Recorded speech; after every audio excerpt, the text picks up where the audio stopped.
Hey there. Back to All Quiet on the Western Front, Chapter 6, Part 3. Long chapter again. And so our focus is on how things change, how this marks a turning point in the book for how the characters have changed, how they've become indifferent, what are the what the mood is of the book, what the mood is of the characters, how their personalities and physical bodies have changed and transformed through the repetition of the horrors of war. We're also looking at contrast and irony, and as we go along, we notice other literary devices that are interspersed throughout. And of course, this author is heavily using imagery to get his point across. So it's up to us to figure out what the points are that we need to get across. Okay, Chapter 6, Part 3. My hands grow cold and my flesh creeps, and yet the night is warm. Only the mist is cold, this mysterious mist that trails over the dead and sucks from their last creeping life. By morning they will be pale and green, and their blood congealed and black. This is page 123, by the way.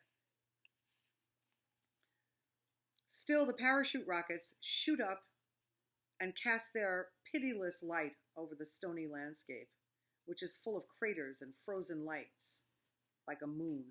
There's another simile. The blood beneath my skin brings fear and restlessness into my thoughts. They become feeble and tremble. Feeble means sick and weak. They want warmth and life. They cannot persist without solace, that means comfort. Without illusion, they are disordered before the naked picture of despair. I hear the rattle of the mess tins and immediately feel a strong desire for warm food. It would do me good and comfort me. Painfully, I force myself to wait until I am relieved. Then I go into the dugout and find a mug of barley. It is cooked in fat and tastes good. I eat it slowly. I remain quiet, though the others are in a better mood, for the shelling has died down. There's a nuance in the concept of mood. What is it? How much do we have to change that our mood improves if we get a little bit of hot food? Things change dramatically. The days go by and the incredible hours follow one another as a matter of course. Attacks alternate with counterattacks, and slowly the dead pile up in the field of craters between the trenches. We are able to bring in most of the wounded that do not lie too far off, but many have long to wait, and we listen to them dying. For one of them, we search 2 days in vain. He must be lying on his belly and unable to turn over. Otherwise, it is hard to understand why we cannot find him. For it is only when a man has his mouth close to the ground that it is impossible to gauge the direction of his cry. He must have been badly hit, one of those nasty wounds, neither so severe that they exhaust the body at once, and a man dreams on in a half swoon, half faint. Nor so light that a man endures the pain in the hope of becoming well again. Cat thinks he has either a broken pelvis or a shot through the spine. His chest cannot have been injured, otherwise he would not have such strength to cry out, and if it were any other kind of wound, it would be possible to see him moving. He grows gradually hoarser. That means his voice goes more and more away. The voice is so strangely pitched that it seems to be everywhere. The first night, some of our fellows go out 3 times to look for him. When they think they have located him and crawl across, the next time they hear the voice, it seems to come from somewhere else altogether. We search in vain until dawn. We scrutinize, that means we look really, really closely, the field all day with glasses, but discover nothing. On the second day, the calls are fainter. That will be because his lips and mouth have become dry. Our company commander has promised next turn of leave with 3 days extra to anyone who finds him. This is a powerful inducement, but we would do all that is possible without that, for his cry is terrible. Cat and Crop even go out in the afternoon, and Albert gets the lobe of his ear shot off in consequence. It is to no purpose. They come back without him. It is easy to understand what he cries. At first he called only for help. The second night, he must have had some delirium. That means he must have been having a fever and his mind was shot. He talked with his wife and his children. We often detected the name Elise. Today he merely weeps. That means cries. By evening the voice dwindles to a croaking, but it persists still through the whole night. We hear it so distinctly because the wind blows toward our line. In the morning, when we supposed he must already have long gone to his rest, that means died, there comes across to us one last gurgling rattle. That's the sound people make before they die. The days are hot, and the dead lie unburied, which is a dishonor in war, all the way back to Greek times. Even enemies gave back the bodies of their enemies so that they could be buried honorably. So here, even the dead have no honor. We cannot fetch them all in. If we did, we should not know what to do with them. The shells will bury them. Many have their bellies swollen up like balloons. They hiss, belch, and make movements. The gases in them make noises. The sky is blue and without clouds. Look at that contrast. A beautiful blue sky. That's how it was described on the day of 9/11. And since I was there, I was alive during that time, it was the most beautiful September day with a blue sky. To think that such tragedy could happen under such beautiful circumstances in nature was remarkable. And this is also true here. In the evening it grows sultry. That means hot. And the heat rises from the earth. When the wind blows toward us, it brings the smell of blood, which is very heavy and sweet. Again, contrast. The deathly exhalation from the shell holes seems to be a mixture of chloroform and putrefaction. That means pus and when a body starts to decompose, and fills us with nausea and retching. Retching is throwing up. The nights become quiet, and the hunt for copper driving bands and the silken parachutes of the French star shells begins. Why the driving bands are so desirable, no one knows exactly. The collectors merely assert that they are valuable. Some have collected so many that they will stoop under the weight of them when we go back. But Hai at least gives a reason. He intends to give them to his girl to supplement her garters. At this, the Frisians explode with mirth. The garters are what held up pantyhose back in the day.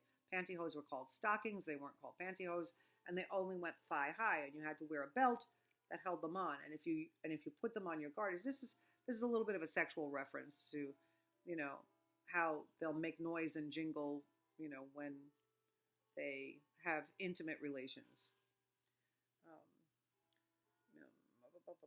By Jove, though, he's a wit. Hai is. He's got brains.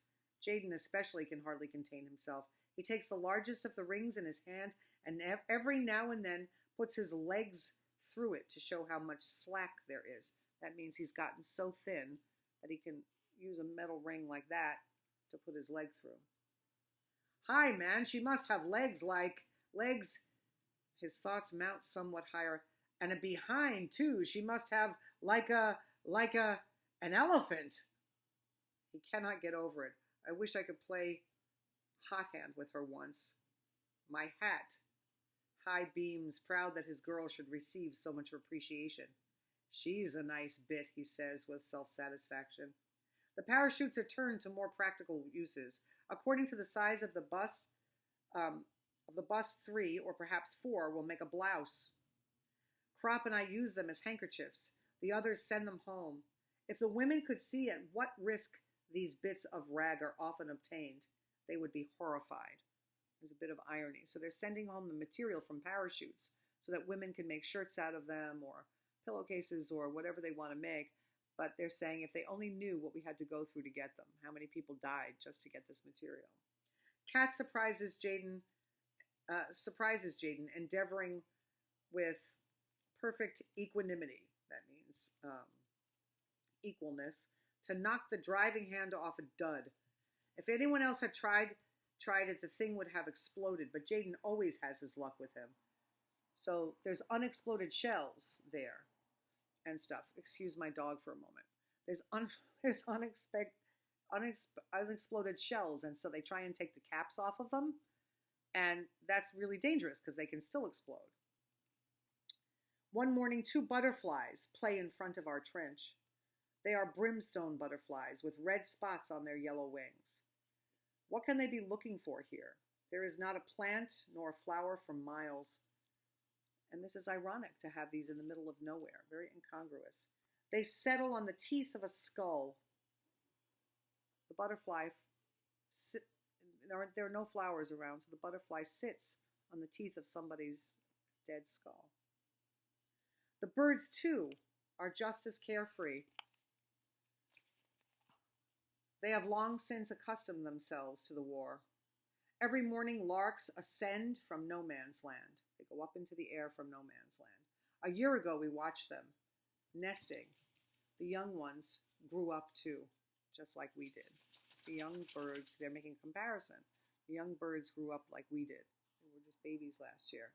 We have a spell from the rats in the trench. They are in no man's land. We know what for. They grow fat. When we see one, we have a crack at it. At night, we hear again the rolling behind the enemy lines. All day, we have only the normal shelling so that we're able to repair the trenches. There is always plenty of amusement. The airmen see to that. That's ironic. Amusement, in quotes. They're not really amused. It means that there's constantly people in airplanes dropping bombs on them. So, they're saying sarcastically, we have plenty of amusement, something to do, entertainment. There are countless fights for us to watch every day in the sky. Battle planes don't trouble us, but the observation planes we hate like the plague, simile. They put the artillery to us. That means they shoot at them all the time. A few minutes after they appear, shrapnel and high explosives begin to drop on us. We lose 11 men in one day that way, and 5 of them stretcher bearers. 2 are smashed, so that Jaden remarks, you could scrape them off the wall of the trench with a spoon and bury them in a mess tin. That means they're so destroyed that you could scrape them up with a spoon. Another has the lower part of his body and his legs torn off. Dead, his chest leans against the side of the trench. His face is lemon yellow. In his beard still burns a cigarette. It glows until it dies out on his lips. Imagine that image of a man dead, cut in half, and it has happened just so recently that he had a cigarette in his mouth, and the cigarette burns down to his beard, even after he's dead, in those seconds afterward. What an incredible image that this author has given us to understand what this looks like using descriptive adjectives and other things. We put the dead in a large shell hole. So far, there are 3 layers, one on top of the other. That's how many dead people there are. Page 129. Suddenly, the shelling begins to pound again. Soon, we're sitting up once more with the rigid tenseness of blank anticipation. Attack, counterattack, charge, repulse. These are words, but what things they signify. We have lost a good many men, mostly recruits. That means young people. Reinforcements have again been sent up to our sector. They are one of the new regiments composed almost entirely of young fellows just called up. They just came. They're new. They have had hardly any training and are sent into the field with only theoretical knowledge. That means they haven't practiced anything in the field. They only know things from a book, in theory. They have never really done anything. Nothing practical. They do not know what a hand grenade is. It is true, but they have very little idea of, they do know what a hand grenade is. It is true, but they have very little idea of cover, and what is most important of all, have no eye for it. A fold in the ground has to be quite 18 inches high before they can see it. Although we need reinforcement, the recruits give us almost more trouble than they are worth. They are helpless in this grim fighting area. They fall like flies, simile. It means they die over and over again because they don't know what they're doing. Modern trench warfare demands knowledge and experience. A man must have a feeling for the contours of the ground, an ear for the sound and character of the shells, must be able to decide beforehand where they will drop, how they will burst, and how to shelter from them. Young recruits, of course, know none of these things. They get killed simply because they hardly can tell shrapnel from high explosive. They are mown down because they are listening anxiously to the roar of the big coal boxes falling in the rear and miss the light piping whistle of the low-spreading daisy cutters. They flock together like sheep instead of scattering, and even the wounded are shot down like hares by the airmen. So the wounded people are shot down like bunny rabbits in a field by people in planes because they don't know how to hide themselves. They're just kids. They don't know anything. Their pale turnip faces, their pitiful clenched hands, the fine courage of these poor devils, the desperate charges and attacks made by the poor brave wretches who are so terrified that they dare not cry out loudly, but with battered chests, with torn bellies, arms and legs, only whimper softly for their mothers and stop, as soon as one looks at them, as soon as someone looks at them. Their sharp, downy, dead faces have the awful expressionlessness of dead children. Worst thing ever, dead kids. It brings a lump into the throat to see how they go over and run and fall. A man would like to spank them, they are so stupid, and to take them by the arm and lead them away from here, where they have no business to be. They wear gray coats and trousers and boots, but for most of them the uniform is far too big. They're still little kids. It hangs on their limbs, their shoulders are too narrow, their bodies too slight. No uniform was ever made to these childish measurements. Between 5 and 10 recruits fall to every old hand. So for every old experienced guy that dies, 5 or 10 young guys die because they don't know what they're doing yet in war and shouldn't have to be there as kids. A surprise gas attack carries off a lot of them. They have not yet learned what to do. We found one dugout full of them with blue heads and black lips. Some of them, in a shell hole, took off their masks too soon. They did not know that the gas lies longest in the hollows. When they saw others on top without masks, they pulled theirs off too and swallowed enough to scorch their lungs. Their condition is hopeless. They choke to death with hemorrhages and suffocation. In one part of the trench, I suddenly run into Himmelstas. We dive into the same dugout. Breathless, we are lying one beside the other, waiting for the charge. When we run out again, although I am very excited, I suddenly think, where's Himmelstas? Quickly, I jump back into the dugout and find him with a small scratch, lying in a corner, pretending to be wounded. His face looks sullen. That means sad and, he is in a panic. He is new to it too. But it makes me mad that the young recruits should be out there and he here. So Himmelstas, yet again, part of his character is that he's a coward. For all the power and for all the bluster, he's a coward. He sits in a corner with a tiny cut when all the young men are out there. So Paul's really mad at that. Get out, I spit. He does not stir. His lips quiver. His mustache twitches. Out, I repeat. He draws up his legs, crouches back against the wall, and shows his teeth like a cur. A cur is a street dog. So again, another simile. So he looks like a scared street dog who's been cornered and is about ready to attack. I seize him by the arm and try to pull him up. He barks. This is too much for me. I grab him by the neck and shake him like a sack. His head jerks from side to side. You lump, will you get out? You hound, you skunk. Sneak out of it, would you? His eyes become glassy. I knock his head against the wall. You cow. I kick him in the ribs. You swine. I push him toward the door and shove him out head first. Another wave of our attack has just come up. A lieutenant is with them. He sees us and yells, forward, forward, join in, follow. And the word of command does what all my banging could not. Himmelstas hears the order, looks round him as if awakened, and follows on. So here's a man who's so simplistic of mind. He's so what the army is. He follows everything to the letter. That, there's a higher law than the law of man and the law of governments and the law of war. You have to try and be human. You have to go into survival, even if it breaks the law at that level of the law. And Himmelstas can only respond if it's the absolute law. And so cowering in a corner, having a person who's under him in rank tell him that he's got to get out, he won't do it. But once he hears orders, he goes. Gotta find it. Don't know where it is. I know I'm on page 132.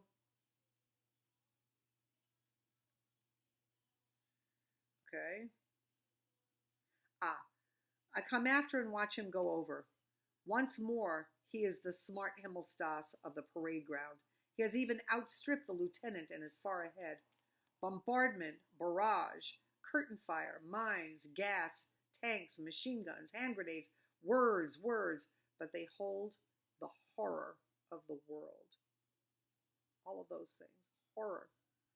Our faces are encrusted. Our thoughts are devastated. We are weary to death. When the attack comes, we shall have to strike many of the men with our fists to waken them, to make them come with us. Our eyes are burnt. Our hands are torn. Our knees bleed. Our elbows are raw. How long has it been? Weeks, months, years? Only days. We see time pass in the colorless faces of the dying. We cram food into us. We run, we throw, we shoot, we kill. We lie about.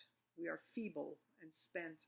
And nothing supports us but the knowledge that there are still feebler, still more spent, still more helpless ones there, who with staring eyes look upon us as gods that escaped death many times. Again, this could be a foreshadowing device. Think about what it might foreshadow.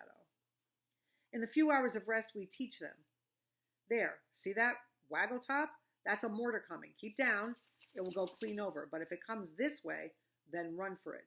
You can run from a mortar. We sharpen their ears to the malicious, that means nasty, evil, hardly audible buzz of the smaller shells that are not easily distinguishable. They must pick them out from the general din. That means a din is all noises mixed together that are constantly there. It's if you be quiet right now and you just listen, just in this moment, just listen. I teach this in acting. If you just listen, you'd be surprised at how many sounds are there all the time. Just listen for a second to everything that happens. That's called the din.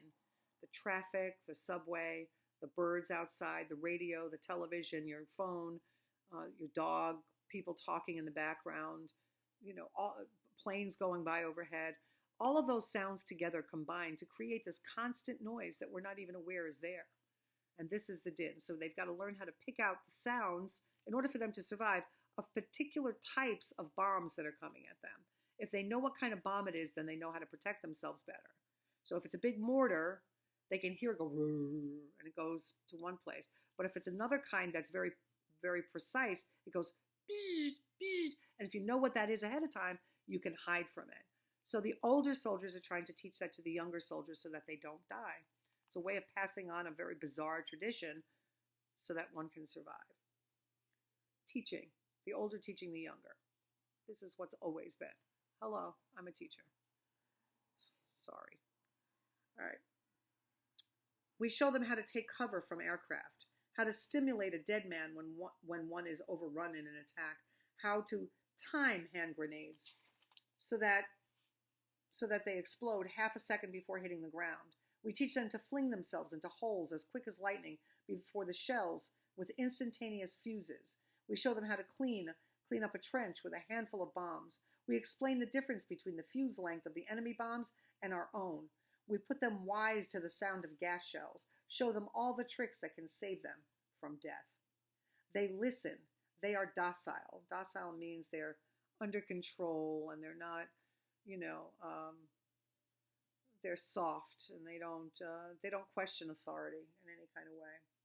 But when it begins again, in their excitement, they do everything wrong because they're impetuous youth. That's what they call kids. High Westhouse drags off with a great wound in his back through which the lung pulses at every breath. I can only press his hand. It's all up, Paul, he groans, and he bites his arm because of the pain. In other words, High Westhouse knows he's going to die. We see men living with their skulls blown open. We see soldiers run with their 2 feet cut off. They stagger on their splintered stumps into the next shell hole. A lance corporal crawls 1.5 miles on his hands, dragging his smashed knee after him. Another goes to the dressing station, that's the hospital, and over his clasped hands bulge his intestines. We see men without mouths, without jaws, without faces. We find one man who has held the artery of his arm in his teeth for 2 hours in order not to bleed to death. The sun goes down, night comes, the shells whine. Life is at an end. Still, the little piece of convulsed earth in which we lie is held. We have yielded no more than a few hundred yards of it as a prize to the enemy, but on every yard there lies a dead man. We have just been relieved. The wheels roll beneath us. We stand dully, like we're out of it. And when the call, "Mind wire," comes, we bend our knees. It was summer when we came up. The trees were still green. Now it is autumn and the night is gray and wet. So they started in summer. It's only a few months later and everything is ugly. Look how much change has happened with them, with the war, with the governments, with everything, the mood in a few short months. On either side stand people, dark, calling out the numbers of the brigades, the battalions, and at each call a little group separates itself off, a small handful of dirty, pallid soldiers. Pallid means pale. A dreadful small handful and a dreadfully small remnant left over. Now someone is calling the number of our company. It is, yes, the company commander. He has come through then. His arm is in a sling. We go over to him and I recognize Kat and Albert. We stand together, lean against each other, and look at one another. Grateful that each other is alive. We can't believe that each of us has made it through. And we hear the number of our company called again and again. He will call a long time. They do not hear him in the hospitals and shell holes. In other words, there are so many wounded and dead that they can't reply when he calls out their names. Once again, "Second company, this way." And then, more softly, "Nobody else. Second company." I'm sorry, let me repeat that. "Nobody else, second company." He is silent, then huskily says, huskily because he wants to cry. His voice sounds husky because that's how your voice changes when you want to cry. Is that all?" He gives the order. "Number." The morning is gray. It was still summer when we came up, and we were 150 strong. Now we freeze. It is autumn. The leaves rustle. Voices flutter out wearily. 1, 2, 3, 4, and cease at 32. And there is a long silence before the voice asks, "Anyone else?" and waits and then says softly, "In squads," and then breaks off and is only able to finish, "Second company," with difficulty. "Second company, march easy." A short line, trudges off into the morning. 32 men, left out of what, 150 they said? 32 men left out of 150. And that's the end of this chapter 6. Much has changed. And if you look at that last paragraph, you'll notice how it talks about summer and then how it talks about autumn. And if you remember back when we were talking about symbols, this is just an extra thing for you to know. Summer is the equivalent in a life cycle in literature as a symbol to a person's youth, to the strongest part of their life. And now they begin to enter fall, and it's colder. So they're beginning to die off. They're beginning to get sick and weary. In regular life, that would mean middle age, where people start to lose their hearing, lose their teeth, get wrinkles, do all of those things. That's the autumn. I am in the autumn of my life. God willing, I make it to the winter of my life. You are just entering the summer of your life, where you'll be the strongest, God willing, you make it through that. And so in literature, when we see these things, these are symbols of a period of time in life. And notice how he's using only a few months to show the rapid change through symbolism of summer and then fall, to capture the death and destruction of these poor soldiers. So up next, chapter 7, in this last chapter, we'll also be concentrating on change and irony, things that are ironic, the images that are created, and of course, mood, change in mood, change in character, change in physical character, change in personality, etc. Okay, so see you in Chapter 7 of All Quiet on the Western Front.